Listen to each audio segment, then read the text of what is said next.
लगातार बाहर आ रहा है। नहीं, हम लोगों से सहयोग मांगेंगे, उसके बाद विचार करेंगे। बाकी तो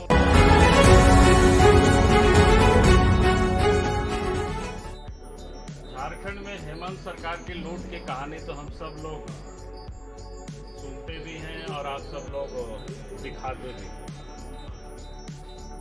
चाहे वो कोयला हो, चाहे बालू हो, चाहे पत्थर हो या लोहा हो या जमीन हो, इस लूट की तो एक लंबी फेहरिस्त और आए दिन हम सब लोग भी उठाते रहे। आज मैं आप सब लोगों को, आप सबके संज्ञान में भी बातें आई, विधानसभा में भी उठा, क्योंकि कल बीते रात को जो साहेबगंज और मनिहारी घाट के बीच गंगा नदी पर जो दुर्घटना हुई, इस दुर्घटना की आशंका आज नहीं बल्कि 2021 से ही हमको ये था। वहां से हमें लोगों ने बार बार बताया करते थे, खास करके हेमंत सोरेन से जुड़े हुए लोग मिलकर इलीगल तरीके से पत्थर की, बालू की अवैध कारोबार में लोग लगे हुए हैं और नियम कानून को ताक पर रख करके लोग लूट मचाए हुए हैं।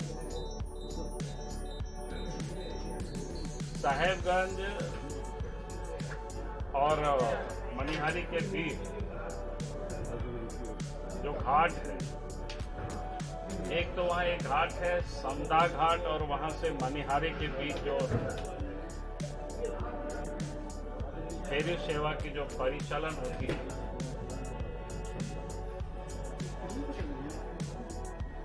इतना लाइसेंस है, 2 मालवाहक और 2 यात्री वाहक, लेकिन उस समय उससे भी कहीं अधिक जहाज दिन और रात वहां चलाए जाते हैं, जबकि सरकार की उस रूल में भी है, क्या कहते हैं उसको, सूर्योदय से सूर्यास्त तक ही चलाने का परमिशन है। लेकिन सूर्योदय और सूर्यास्त तक की बात तो छोड़ दीजिए, यहां तो डे नाइट चलता था, रात भर चलता था, इलीगल चलाया जाता। और जहां 2 जहाज की परमिशन, वहां तो 8-9 जहाज, 6 जहाज वैसे ही चलाया करते हैं। और जहां एक घाट से समदा घाट से चलाने की परमिशन, उसके अतिरिक्त भी ग्राम घाट से भी लोग चलाए करते थे। मैंने अधिकांश, क्योंकि ग्राम घाट से नजदीक पड़ता है और वहां से चलाने की इसलिए परमिशन नहीं होती क्योंकि वहां पर जल का जो है वो कम है कि जहाज की दुर्घटना हो सकती है। और इसकी जब जानकारी लोगों ने हमें दिया था तो उसी समय हमने दोनों राज्य के मुख्यमंत्री को पत्र लिखा। बिहार को भी हमने पत्र लिखा था 13/7/2021 को, और उसके बाद झारखंड के मुख्यमंत्री को भी 16/7/2021 को। पत्र का सेम आशय है।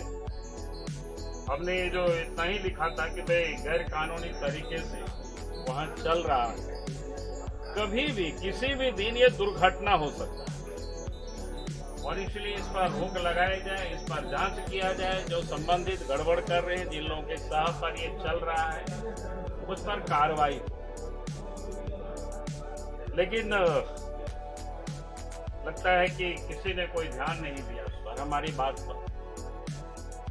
क्योंकि हम जब पत्र लिखते हैं तो आप सबको पता ही है, सरकार के लोग हमको पत्रवीर कहते हैं। भाई मेरे पास और क्या ऑप्शन है? हम आवाज ही तो उठा सकते हैं, सरकार को हम सूचित ही कर सकते हैं, जहां से भी हमको सूचना मिलती है कि हम कोशिश करते हैं सरकार को उससे अवगत कराओ, और हम सरकार को समय समय पर पत्र लिखते हैं। और कल जो दुर्घटना घटी, क्योंकि हमारे पास जो जानकारी है, जितनी जानने की हमने कोशिश की, हालांकि उस पर भी पर्दा डालने की भरसक कोशिशें चल रही है। और पर्दा किस प्रकार से डाला जा रहा है, जब विधानसभा के सत्र प्रारंभ हुआ, विधायकों ने जब आवाज उठाई इस पर, तो सरकार के मंत्री ने कहा कि हम बात करके हम सदन में चलते सत्र में हम उत्तर दें। और उन्होंने जो उत्तर दिया, अब जांच कौन करेंगे? एसी, एसडीओ, एमबीआई और माइनिंग विभाग के ऑफिसर। मैंने एक टीम गठित करके, आप बताओ कि ये लोग क्या जांच करेंगे भाई? ये लोग तो सारे के सारे लोग संलिप्त हैं। ये लोग तो मिलजुल करके ही वहां पर पत्थर के बालों की तस्करी करा रहे हैं, इलीगल काम करा रहे हैं। और फिर सरकार बोलती है कि इन लोगों की कमेटी ये जांच करेगी और वो रिपोर्ट देगी। इससे बड़ी हास्यास्पद और क्या हो सकता है? इसलिए हमने कहा है कि भाई एक तो पहला काम ये होना चाहिए कि साहेबगंज जो नाविक यातायात जो समिति है उसको ब्लैक लिस्टेड कर देनी चाहिए, तुरंत काली सूची में उसको डाल देना चाहिए, उसको लाइसेंस को रद्द कर देनी चाहिए। और उसके साथ साथ उसकी कमेटी के जो लोग जहाज का परिचालन कर रहे हैं उन लोगों के ऊपर दफा 302 के तहत मुकदमा दर्ज होनी चाहिए और उन लोगों की गिरफ्तारी होनी चाहिए बिना विलंब। और पूरी घटना सीबीआई से जांच हो, क्योंकि साहेबगंज जिला की घटना है। और आपने देखा कि हम जुलाई के 2021 में ही हमने पत्र लिखा है राज्य सरकार को, और यहाँ से अवैध ढुलाई चल रही है, अर्थात एसपी और डीसी दोनों उसमें इन्वॉल्व हैं। और इसलिए हम सरकार से मांग करते हैं कि वे डीसी और एसपी को निलंबित करें और उन दोनों के ऊपर कार्रवाई होनी चाहिए, ताकि जो इस प्रकार की लापरवाही, और अभी तक तो पता नहीं चल पाया है कितनी लोगों की जान गई। अगर औसत भी मानेंगे, एक ट्रक में अगर 2, 3, 4 लोग तो निश्चित रूप से होते हैं, तो हमें लगता है 40-50 एक लोग उसमें से गंगा में समा गए। और इन लोगों की लापरवाही के कारण ये घटनाएं घटी। और इसलिए हम सरकार से मांग करते हैं कि तत्काल एक तो जो समिति जिसका परिचालन कर रही थी वो फेरी सेवा का, उसको काली सूची में डाले, ब्लैक लिस्टेड करे, उसके लाइसेंस को रद्द करे और उन लोगों के ऊपर दफा 302 के तहत मुकदमा दर्ज हो। अब पूरी घटने की सीबीआई की जांच, और साथ ही वहां के डीसी और एसपी के ऊपर भी उनको भी निलंबित करनी चाहिए, क्योंकि इन लोगों की देखरेख में ही सब काम चल रहे हैं। भाई समदा घाट से चलाने की परमिशन है, तो फिर ये गरम घाट से चलाने का क्या मतलब होता है? सूर्योदय से सूर्यास्त तक चलाने का ही फिर रात में चलाने का क्या मतलब होता है? और जांच कमेटी उन लोगों के ऊपर, उन लोगों के नेतृत्व में बनाएगी जो लोग इस चोरी में ही पूरी तरह से शामिल है, इस लूट में ही पूरी तरह से शामिल है। और इसलिए हमने कहा कि भाई इन लोगों से कोई जांच नहीं हो सकती है।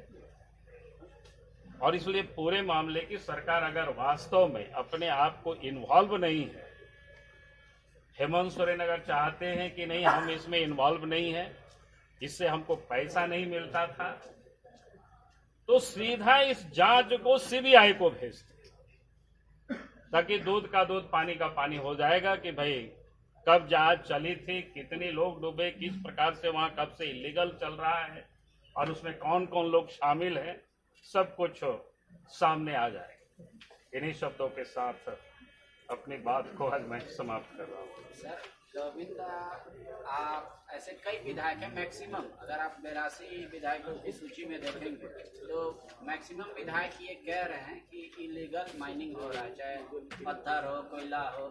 तो सरकार को ऐसा कौन सी वजह आप इसके पीछे मानते हैं जो वो मानने को तैयार नहीं है या पूरे मसले की जांच कराने को तैयार है?